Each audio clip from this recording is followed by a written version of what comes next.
Coolest moment of your career? Is it scoring 21 points at 75 seconds? Is it playing against Greg Oden? Is it winning a national championship? Or is there something that not even on the radar screen you go, that was the coolest moment? Yeah, you know, for me, this is, you know, from the sounds of it, you might be a little surprised, but we were playing Baylor in the Elite Eight game to go to the Final Four. And I've said that's probably the biggest game of my career because getting to the Final Four was a big step for us, and there was kind of a hurdle, and people were making it hard for us. And we were down 1 with about 3 minutes and 30 seconds left in the game. And there's just a back-and-forth game, and we kind of huddle up as a group. And I looked up at the clock, and I look around, and there's 45,000 people standing. And I thought, this is what I've dreamed of my whole life, to be in this position. And that was a pretty cool moment. And we went on to go on a run to finish the game. But just being able to soak that in that time, I think, is something I'll never forget. Now, you also pulled a prank on Zach Kelly.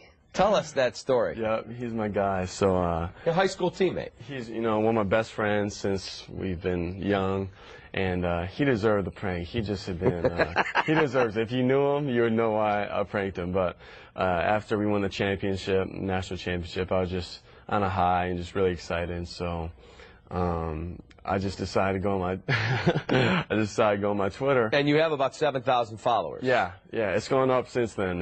Once I did that, my followers skyrocketed. But I went in, posted on there. I said, you know, holler at me, and put his number on there. And from what I've heard, he was at the hotel, and all of a sudden his phone just starts ringing off the hook. And yeah, a couple thousand text messages. He was pretty mad at me, to say the least. I think he had 2,000 missed calls and text messages within 2 days. So he hated me for a couple days, but you know, you guys get a kick out of it, so that's all that matters. Yeah. Very funny. Very funny.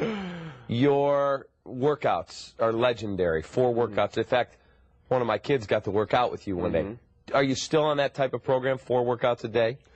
You know, it's not 4 workouts a day, but I go hard, though. And, you know, right now my schedule is workout in the morning and then workout in the afternoon for about 2 hours each.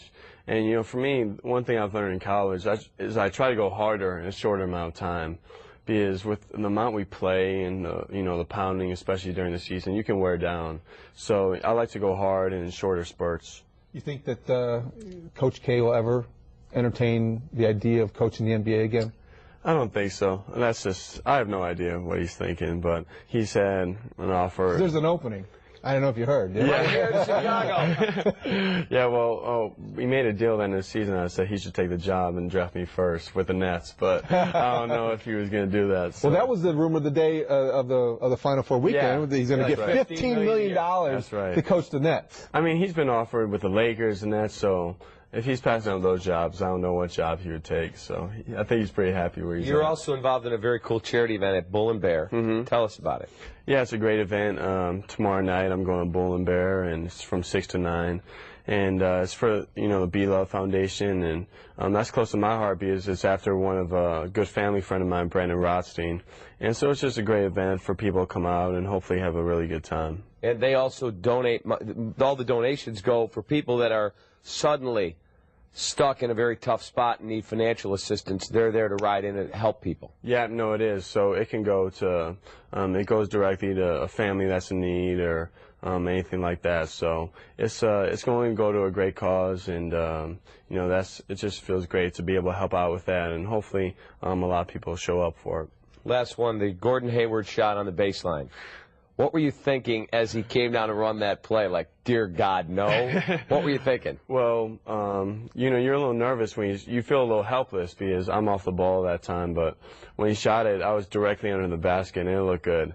And I was, in my mind, you start thinking ahead. You know, it's, 3 to 5 seconds left, and you're just thinking, what are we going to do? Hey, what are you going to do? So you're thinking the next play, and all of a sudden hits the back rim. I mean, probably an inch away from going down. And hit the back rim, and Zubac grabbed the rebound. So. But how about the half-court shot? That was even more agonizing, probably. That was nerve-wracking too, especially because it's win or lose, and you know, I don't know. No one's. That would have been the single most dramatic moment in sports. It could have been. Gone yes, and I would have been on the wrong side of it. Yeah, exactly. But you know, I wonder, I haven't looked at close enough. I think it's closer than people think if he got it off in time or not. I don't know. But it would have been pretty amazing for a national championship game to come down to looking at the monitor, waiting to see if it went in. I can't even imagine that. So, congrats on all your success. I've known you for, God, a long time, almost 10 years. Congrats. Tell your parents we said hello. I will. Thanks so much for having me.